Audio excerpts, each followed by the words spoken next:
I sometimes hear people say that Ukraine and Russia were close to a peace deal in spring 2022, but Ukraine rejected it. And this, in their view, is why the full-scale war drags on for a third year. Well, this is one of the favorite lies promoted by Russia and its sympathizers. A closer look at the facts demonstrates that the whole story does not hold water. And it will take me under 4 minutes to prove it. But first, ask yourself, why is Russia promoting this story? The answer is easy. By focusing the public on the Istanbul talks, Russians try to shift the blame for the war in the middle of Europe from themselves, the aggressor, to Ukraine, the attacked country. They want people to forget that it was Russia that started the full-scale war in February 2022 and instead focus on the talks at the end of March 2022. By shifting the focus, they are trying to tell everyone, see, Russia actually wanted peace, it was Ukraine that rejected it.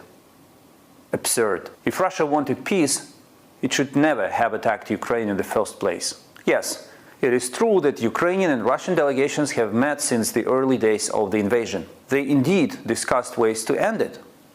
But the positions were so far away and Russian demands were so bizarre that the prospect of a real solution was not even remotely in sight. The draft documents leaked in the press simply reflect that discussion, but cannot be considered a real deal. Every diplomat knows nothing is agreed until everything is agreed. And it is very certain that nothing was agreed in March or April 2022.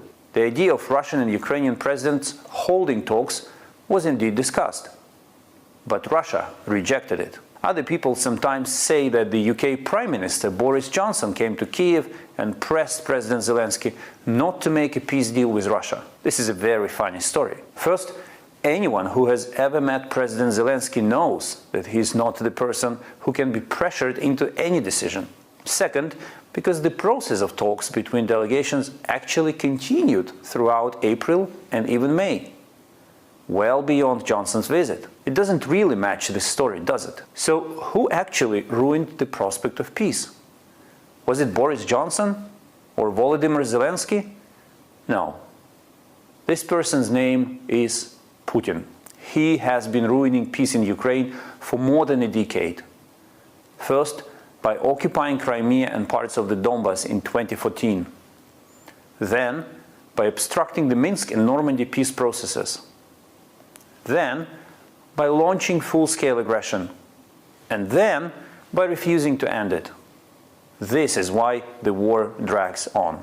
Only together can we stop Russia and put an end to its aggressive plans for the rest of Europe. For this to happen, keep supporting Ukraine and don't buy Russian lies.